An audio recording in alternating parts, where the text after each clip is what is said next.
Hello friends, स्वागत है मेरे यूट्यूब चैनल दीवान सिंह चौहान में।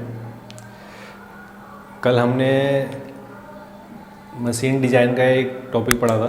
स्टैटिक लोड मैंने आपको पढ़ाया था। जिसने नहीं पढ़ा हो वो मेरे चैनल पर जाके देख सकता है। और आज हम स्टार्ट करेंगे टाइप्स ऑफ लोड में। जो मैंने कल जो टाइप्स दिखाए थे उसी में से एक उसका टॉपिक, उसका एक part dynamic load. Static load के बाद डायनामिक लोड। तो मैंने कल बताया था लोड के बारे में, और अभी मैं डायनामिक लोड के बारे में बताता हूँ। ये लोड वो है जिसमें मैग्नीट्यूड, लोड का मैग्नीट्यूड या उसका डायरेक्शन या दोनों, लोड का मैग्नीट्यूड या डायरेक्शन या मैग्नीट्यूड और डायरेक्शन लोड का दोनों चेंज होता है विद रेस्पेक्ट टू टाइम। ठीक है, तो ये डायनामिक लोड हो गया। स्टैटिक लोड क्या हो गया? जिसमें डायरेक्शन और magnitude with respect to time change नहीं होता, वो कांस्टेंट रहता है, रिमेन्स कांस्टेंट रहता है, मैग्नीट्यूड और डायरेक्शन। डायनामिक लोड चेंज होता है, या तो मैग्नीट्यूड चेंज होगा या डायरेक्शन चेंज होगा या दोनों चेंज होंगे, तो वो डायनामिक लोड हो गया। ठीक है, इसके मैंने दो टाइप बताए थे। एक इम्पैक्ट लोड बताया था, इम्पैक्ट लोड, या इसे समझने वाली भाषा में सडनली अप्लाइड लोड।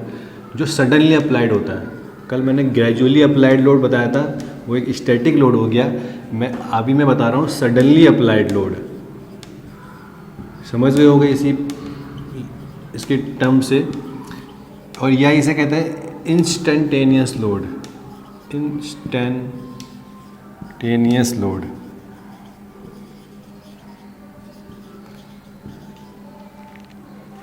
और एक दूसरा था इसका फटीग लोड।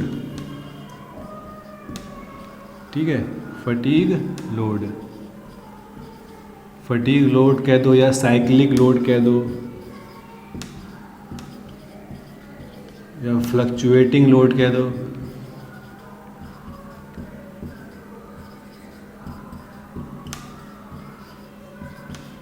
ठीक है, तो ये डायनामिक लोड के दो पार्ट हो गए।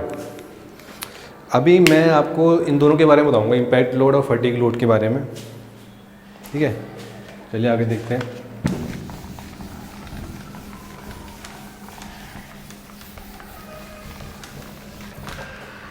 अब देखो इम्पैक्ट लोड क्या होता है।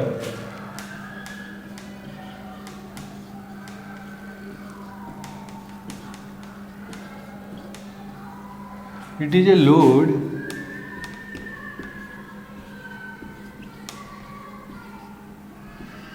which is acting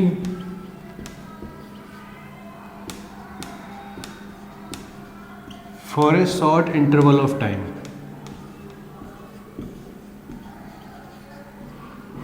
बहुत छोटे इंटरवल के लिए ऐड करता है, बहुत छोटे टाइम पर ये ऐड करता है। मतलब मैं आपको स्प्रिंग बता देता हूँ। स्प्रिंग का एग्जांपल दे लो। हैमरिंग, कहीं पर अगर आपके पास हैमर होता है और हैमर कर दो, बहुत शॉर्ट टाइम में आप हैमर कर दो बहुत शॉर्ट टाइम इम्पैक्ट। अगर मैकेनिकल में कहें, आईसी इंजन पिस्टन जो होता है, आईसी इंजन का पिस्टन जब उस पर प्रेशर पड़ता है बहुत शॉर्ट इंटरवल ऑफ टाइम के पे, बहुत मिली सेकेंड, समझ लो मिली सेकेंड पे होता है। और आपका शाफ्ट, जो शाफ्ट होती है जिसमें गियर लगा होता है, गियर बहुत शॉर्ट इंटरवल टाइम के लिए उस पर अटैक होता है। ठीक है, क्रैंक शाफ्ट जो होती है जो गाड़ी में लगी होती है। ठीक है, ये इसके एग्जांपल हो गए।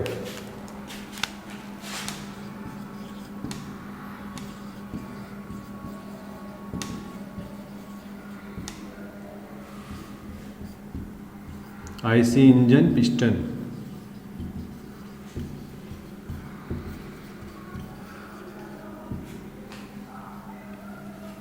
ठीक है, अब इम्पैक्ट लोड लग रहा है, स्टैटिक लोड भी लगा है, डायनामिक लोड लगा है, कैसे पहचान करेंगे कि ये लोड इम्पैक्ट है या स्टैटिक है? मतलब मैंने तो ये बता दिया कि शॉर्ट इंटरवल ऑफ टाइम के लिए लगा हुआ है, तो टाइम कितना टाइम लगे कि वो इम्पैक्ट लोड कहलाए और कितना टाइम अगर लगे कि वो स्टैटिक लोड कहलाए, क्योंकि टाइम लग रहा है विद रेस्पेक्ट टू टाइम, कितना टाइम, ये मैं बताता हूँ आपको, ठीक है।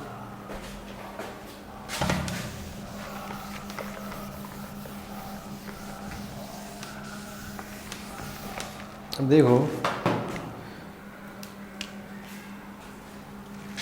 मान लो T time of application of load है,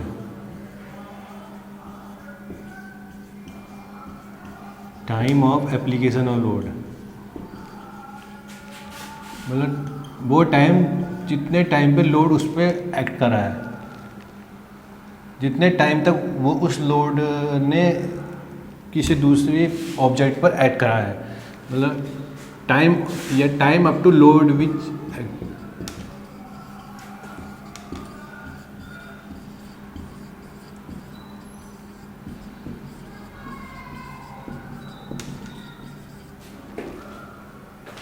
ठीक है। तो एक्टिंग, ठीक है, और जो एक मैं टी बताता हूँ, ये तो स्मॉल टी हो गया, एक capital T time period of vibration,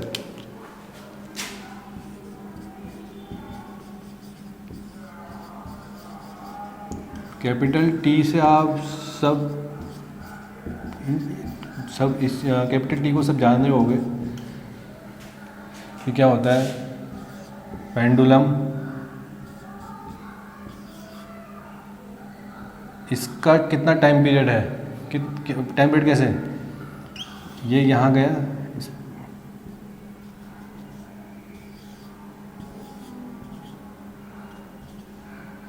यहाँ गया, फिर यहाँ से यहाँ आया,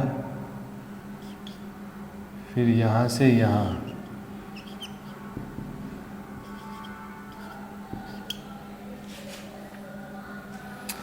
उसी डायरेक्शन में और उसी लोकेशन पर। जब ये इस लोकेशन पर है, इस और इस पेंडुलम को इस लोकेशन तक पहुंचने में और उसी डायरेक्शन में कितना टाइम लगा है, वही टाइम पीरियड हो गया। जैसे मतलब ये यहाँ गया, इसका डायरेक्शन इस साइड था, फिर यहाँ से वापस यहाँ लौटा, ये यहाँ तक गया, फिर उसका यहाँ से यहाँ तक लौटा, तो ये इसका पूरा टोटल टाइम पीरियड हो गया, टी हो गया ये। इस पेंडुलम को यहाँ से फिर यहाँ ऐसे गया, फिर यहाँ सेम डायरेक्शन है, यहाँ से ये सेम डायरेक्शन है, और यहीं पर इसी पॉइंट पर ये सेम डायरेक्शन है, ये सेम डायरेक्शन है, और इस पॉइंट पे, तो ये इसका टोटल टाइम पीरियड हो गया। तो ये होता है टाइम पीरियड ऑफ वाइब्रेशन, ठीक है। अब वाइब्रेशन, मैंने वाइब्रेशन लिखा है इसमें, ये टाइम पीरियड ऑफ पेंडुलम हो गया कि कोई भी जैसे साइक्लिक लोड करते हैं, तो साइक्लिक लोड होता है उसमें, ठीक है, ये हम साइन कर्व होता है, तो ये देख समझ लो, यहाँ से ये यहाँ गया, यहाँ पहुँचा, फिर इसका यहाँ, ये जो पूरा टोटल टाइम पीरियड, ये टाइम पीरियड है टी, यहाँ से यहाँ तक ये टाइम पीरियड, तो साइक्लिक हो गया। तो इसे वो टाइम पीरियड ऑफ वाइब्रेशन कहते हैं, ठीक है। अब मैं, तो ये जो टर्म है टी इम्पैक्ट लोड के लिए लेस देन T/2 होना चाहिए,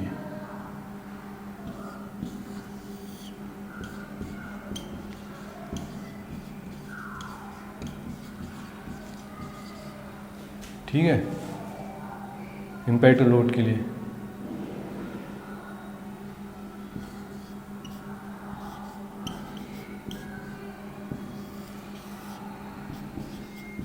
और ये स्टैटिक लोड के लिए, समझे, और ये स्टैटिक लोड के लिए होना चाहिए। T ग्रेटर दैन 3T, अगर T 3T से ज़्यादा है तो ये स्टैटिक लोड के लिए हो गया, और ये लेस देन T/2 है तो इम्पैक्ट लोड हो गया।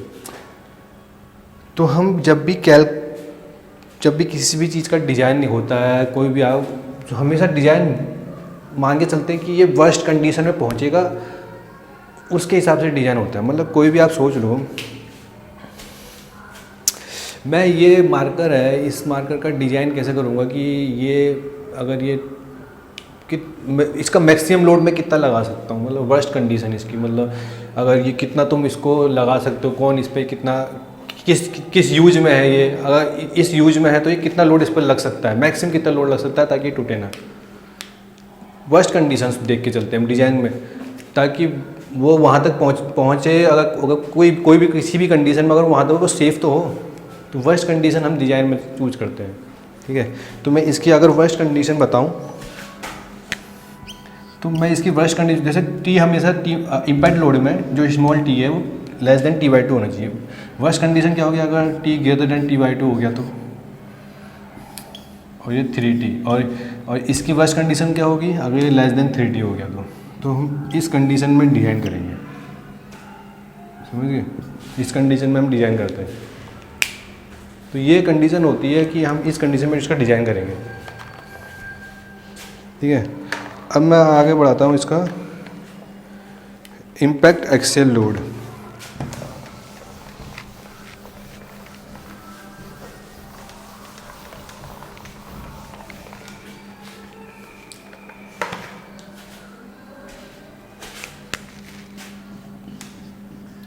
ये है impact axial load.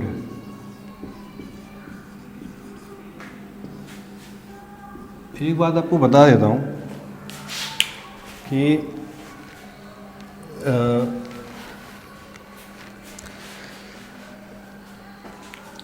Static load और इम्पैक्ट मतलब इम्पैक्ट लोड हमें निकालना होता है ना, तो जो वो निकालने से पहले हम उसको स्टैटिक लोड ही एक तरीके से देखते हैं। स्टैटिक लोड की कैलकुलेशन पहले निकालेंगे, उससे फिर हम इम्पैक्ट लोड निकालेंगे। ठीक है, समझ में आ जाएगा। मैं अभी आपको धीरे धीरे बताता हूँ क्या चीज़ है।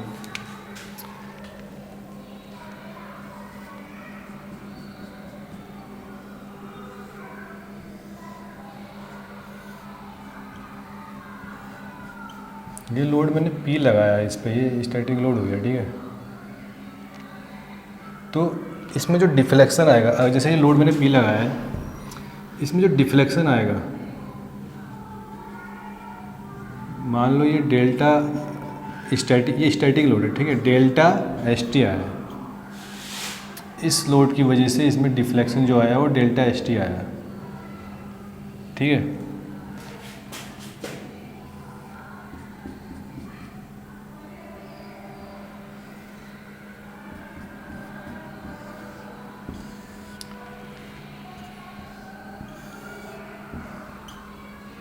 ये दो वेट यहाँ पर मैंने रखे हैं, W,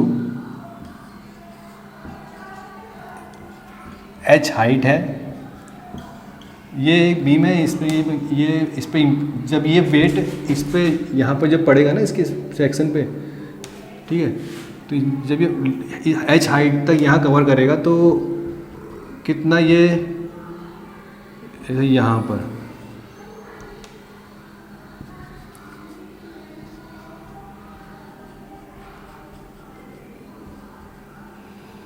यहाँ से यहाँ तक डिफ्लेक्शन, यहाँ से यहाँ तक डिफ्लेक्शन। ठीक है, डेल्टा इम्पैक्ट, और ये लोड मैंने यहाँ लगाया है, मतलब ये लोड यहाँ पर है, और ये यहाँ से यहाँ तक डिफ्लेक्शन डेल्टा इम्पैक्ट है। ठीक है, तो अब डेल्टा, अब मैं यहाँ पर कैलकुलेशन निकालेंगे कि डेल्टा इम्पैक्ट कैसे निकलेगा, सिग्मा इम्पैक्ट कैसे निकलेगा, मतलब स्ट्रेस कितना लगा है, डिफ्लेक्शन कितना हुआ है जब लोड उस पर लगा है तो। ठीक है, तो ये मैं आपको बताता हूँ। और ये जो बीम है ना, प्रिज्मेटिक बीम है, प्रिज्मेटिक, एक प्रिज्मेटिक बता देता हूँ। प्रिज्मेटिक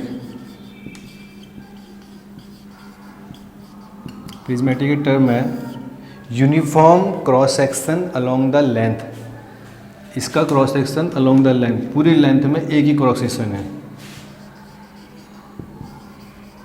यूनिफॉर्म क्रॉस सेक्शन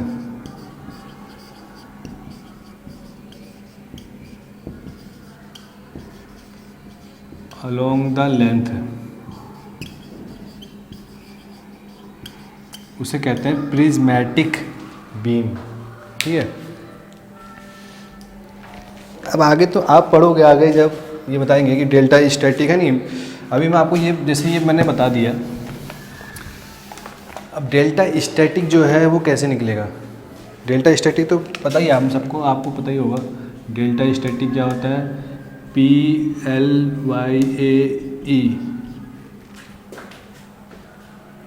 ठीक है, और सिग्मा स्टैटिक क्या होगा, PYA।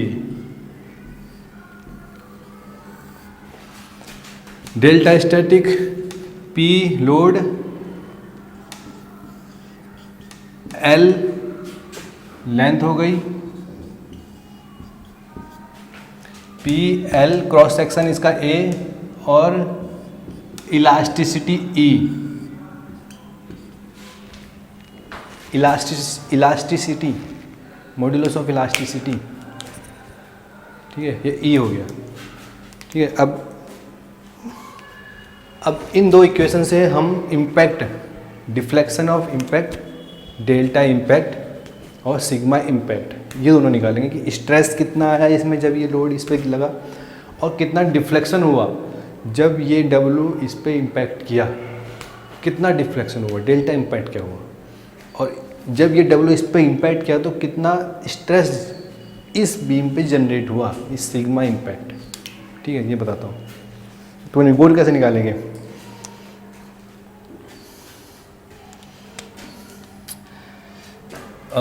वैसे सबको आपको पता है कि work done by the load, इस W ने जो वर्क किया, इस W ने जो वर्क किया इस बीम पर, work done by the load, वो इज इक्वल टू होगा strain energy of the bar.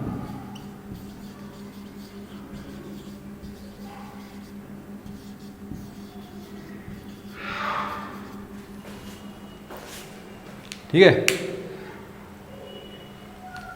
Work done by the load on the bar, work done by the load on the bar is equal to strain energy of the bar. जब ये load इस बार पे impact करेगा तो इसके अंदर strain energy generate होगी अंदर, जो इस लोड को सहन करने की, जो इसको पूरा देखते हो ना कि आप मैं अपने आप को आप किसी को मैं झापड़ मारता हूँ तो उसके अंदर कुछ, उसके अंदर सहन करने की क्षमता होती है, तो वही उसकी एनर्जी, वो कितना सहन कर दे, कितना सहन कर पा रहा है वो, तो इसके अंदर इतना लोड सहन करने की क्षमता है, हमने मान लिया कि इक्वल है, तभी हम निकाल पाएंगे। जैसे मैंने work done by the load on the बार, कितना वर्क किया है तो उसके अंदर कितना सहन करने की क्षमता है, कि वो ले सकता है नहीं ले सकता, तो हमने इक्वल कर दिया उसको, है नहीं, इक्वल कर दिया। स्ट्रेन एनर्जी ऑफ द बार, उसके अंदर स्ट्रेन जब जनरेट होता है, ठीक है, उसकी एनर्जी, उसमें कितना है कैपेसिटी उसे सहन करने की, और work done by the load on the bar, ठीक है, वो हमने उस पर जब बार पे वर्क किया है तो ये हमने इक्वल कर दिया, तो यहाँ से फिर हमें इक्वेशन निकल के आएगी। ठीक है, work done by the load, work done कैसे निकलता है, W पोटेंशियल एनर्जी जान रहे हो कि अपनी हाइट से यहाँ तक, WH प्लस W जो है H plus delta impact, W multiplied by H plus delta impact. Weight W हो गया जो हमारा इम्पैक्ट लोड है, और वो कितनी हाइट तक गया है, H ये, और डेल्टा इम्पैक्ट ये। ठीक है, तो इतनी हाइट तक जो इसमें एनर्जी जनरेट हुई है वो किसके इक्वल हो जाएगी, strain energy in the bar. ठीक है, स्ट्रेन एनर्जी ऑफ द बार। अब स्ट्रेन एनर्जी कैसे निकालेंगे, स्ट्रेन एनर्जी का फॉर्मूला क्या होता है, sigma square over 2E multiplied by area और लेंथ। तो सिग्मा क्या होगा इसमें, सिग्मा होगा सिग्मा इम्पैक्ट, ठीक है, divided by 2 sigma square over 2e multiplied by area of length और इनटू लेंथ एरिया, बार का एरिया, ठीक है। अब ये जो सिग्मा इम्पैक्ट स्क्वायर है वो टी और एरिया इनटू लेंथ, अब इसको हम इक्वेशन में डालेंगे, ठीक है, इक्वेशन में इसको करते हैं। तो पहले मैं या तो सिग्मा इम्पैक्ट को तो डेल्टा इम्पैक्ट को मैं सिग्मा में कन्वर्ट करता हूँ। तो डेल्टा इम्पैक्ट को, डेल्टा क्या होता है, W multiply L E, WL multiplied by AE मतलब PL/AE। तो P/A क्या होता है, सिग्मा। तो sigma impact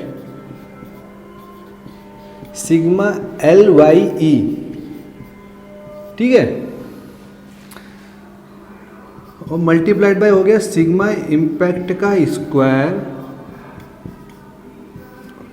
2E multiplied by A multiplied by L।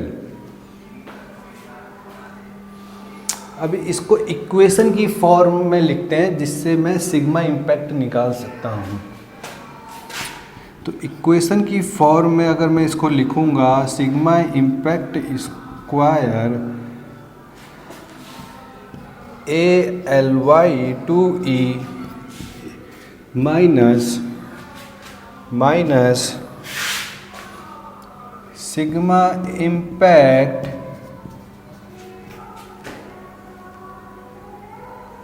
WL/E minus WH is equal to 0। ये मैंने इक्वेशन की फॉर्म में लिख दिया इसको, ठीक है। अब सिग्मा इम्पैक्ट निकालने के लिए हम सॉल्व करेंगे। सिग्मा इम्पैक्ट हो जाएगा, ठीक है, इक्वेशन पढ़ी है, कोई भी अगर निकालते हैं तो minus b plus minus under b square minus 4AC divided by 2A, ठीक है।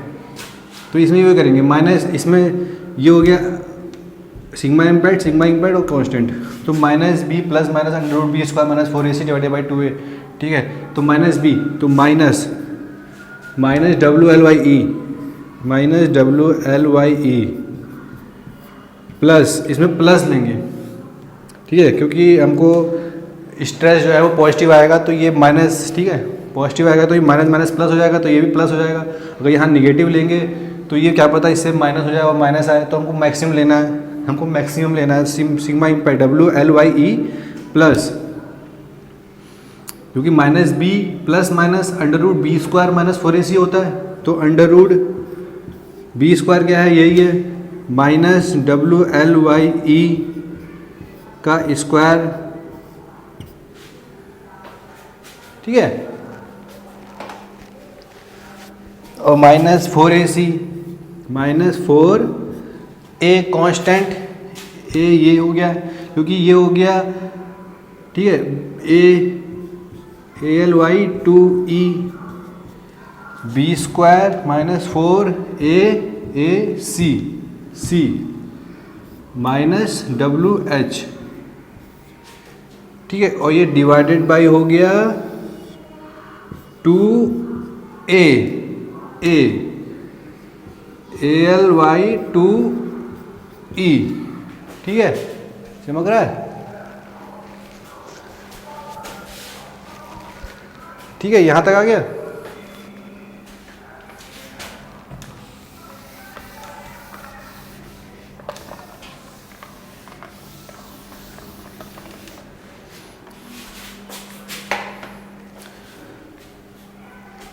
अब देखो सिग्मा, यहाँ पर इसको सॉल्व करेंगे, सिग्मा इम्पैक्ट,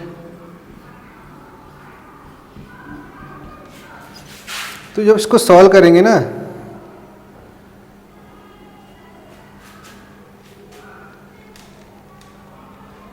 WA बाहर आ जाएगा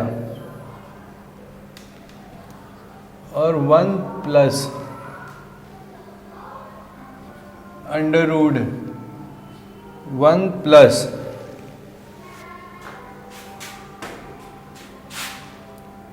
to H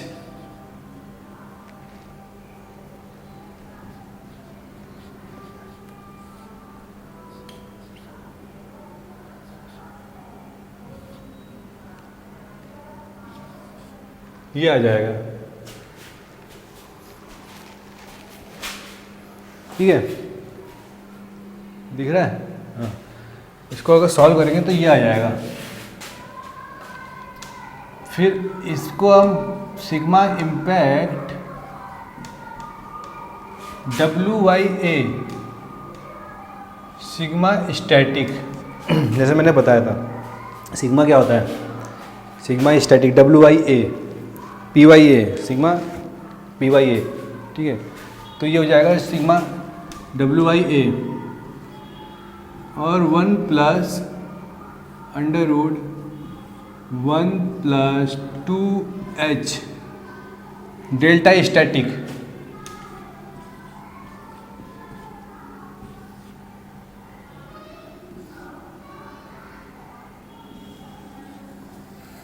sigma impact sigma static और डेल्टा स्टैटिक WLYAE WLYAE। ठीक है, तो वो ये आ गया। तो इसको हम, ठीक है,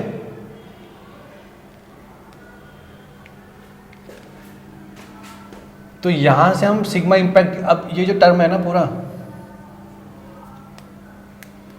ये वाला जो टर्म है ना, इसको हम इम्पैक्ट फैक्टर कहते हैं। इम्पैक्ट फैक्टर, समझ गए? इम्पैक्ट फैक्टर कहते हैं। तो ये जो हो जाएगा sigma impact multiplied by sigma static multiplied by impact factor. ये इक्वेशंस आ गई। तो यहाँ से हम सिग्मा इम्पैक्ट निकाल सकते हैं।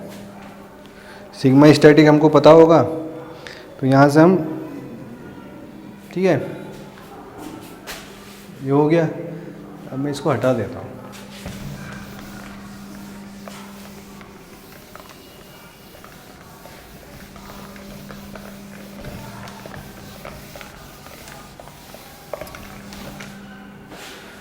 ठीक है, तो अब जो इम्पैक्ट फैक्टर है,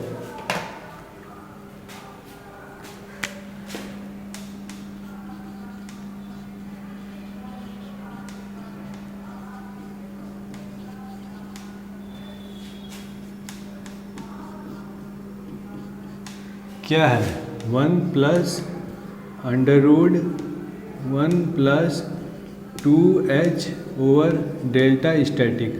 ठीक है, अब H, अगर मैं H टेंड्स टू 0,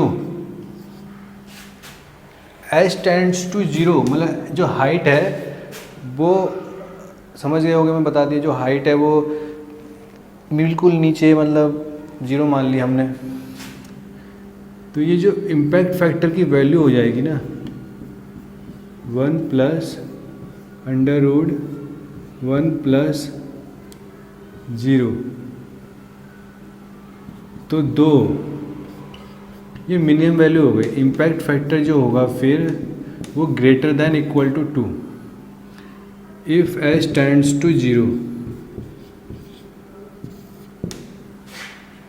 समझे?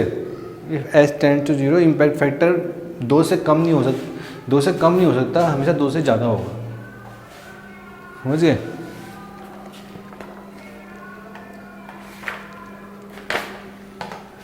ठीक है, तो जो सिग्मा इम्पैक्ट है ना, फिर वो ग्रेटर देन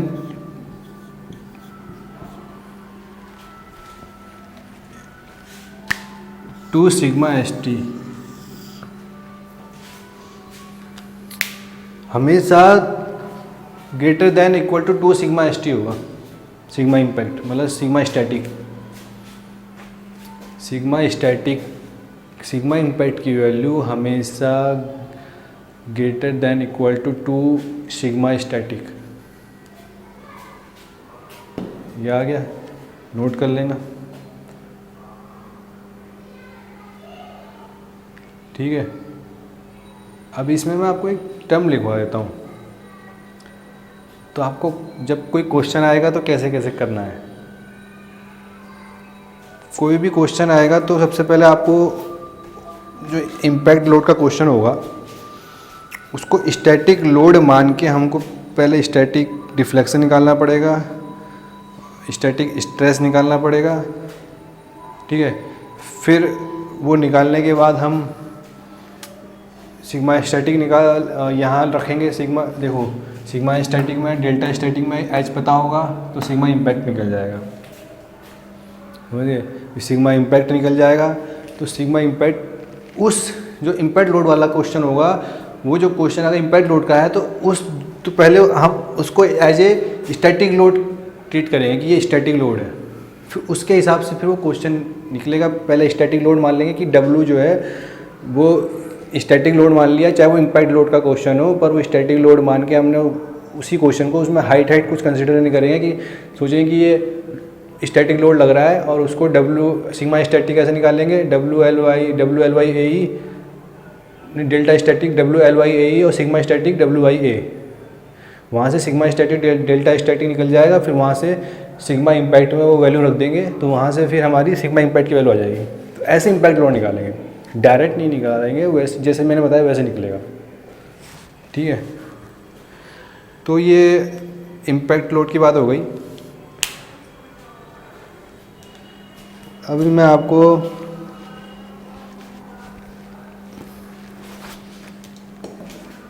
ठीक है, अब इतना हो गया। अब इसके अंदर क्वेश्चन हम आगे करेंगे। अभी मैं फटीग लोड पढ़ाऊँगा, फिर फटीग लोड के बाद फिर सारे क्वेश्चन करेंगे। फिर मैं अभी फटीग लोड आपको आगे, ठीक है, अभी यहीं तक इम्पैक्ट लोड पढ़ते हैं। फिर क्वेश्चन जब करोगे ना तो पता चल जाएगा। बहुत सारे क्वेश्चन कराने वाला हूँ, स्टैटिक लोड के, डायनेमिक लोड, फटीग लोड, जितने भी बताया सब उसमें आ जाएगा। वहाँ और ज़्यादा समझोगे, फिर वहाँ और ज़्यादा समझ में आ जाएगा। ठीक है, अभी तो यहाँ पे ऐसे समझ में आ रहा है जितना मैंने बता दिया, ये सब चीज़ें उसमें यूज होंगी। फिर मैं जब क्वेश्चन कराएंगे ना तो उसमें दुगना समझ में आ जाएगा। फिर समझिए।